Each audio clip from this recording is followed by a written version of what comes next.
Malacanang is encouraging the public to read and understand the comprehensive agreement on the Bangsamoro.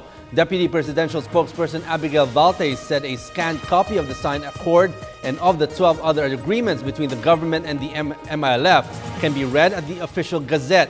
Valte also said the Bangsamoro Transmission Committee already has a working draft of the basic law, but it still has to undergo several processes to review prior to submission to the President and eventually to both houses of Congress. More details from Rocky Ignacio. President Aquino encouraged Filipinos to support and set aside doubts on the comprehensive agreement on the Bangsamoro between the government and the MILF.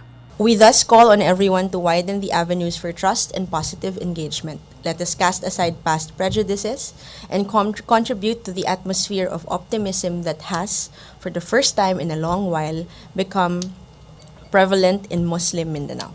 Malacanang published the signed CAB for the public to read and study the provisions of the peace deal. Included in the published CAB are copies of the framework agreement on the Bangsamoro in 2012, the 4 annexes, namely transitional, wealth and power sharing, and normalization, 1997 addendum of the ceasefire agreement, and the 2001 Tripoli agreement. We have published a scanned copy of the signed CAB and of the 12 other agreements between the government and the MILF. And the link is provided in the statement that will be sent to you. We invite everyone to take time to read the documents and to follow the statements being made by the members of the peace panels and government officials. Though yesterday's signing was a significant step, it is by no means the last. It is our hope that we move forward with confidence and without fear of the unknown. The CAB is the basis for the crafting of the basic law for the new political entity replacing the ARMM. The Transition Commission is expected to submit the proposed basic law to President Aquino next week. Once approved, the President will forward the bill to Congress and certify this as urgent. Malacanang is confident that the implementations of the CAB are on track.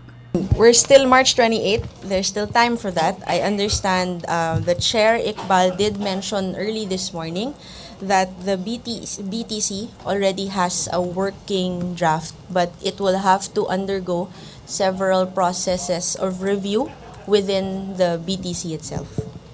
Okay.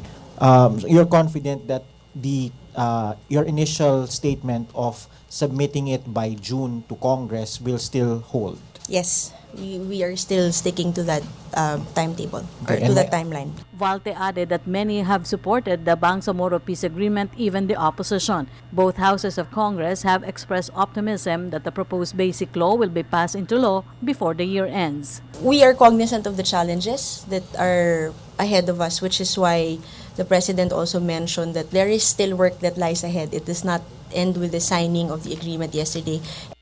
Ready to roll our sleeves up still to continue the work. For the People's Television, Rocky Ignacio.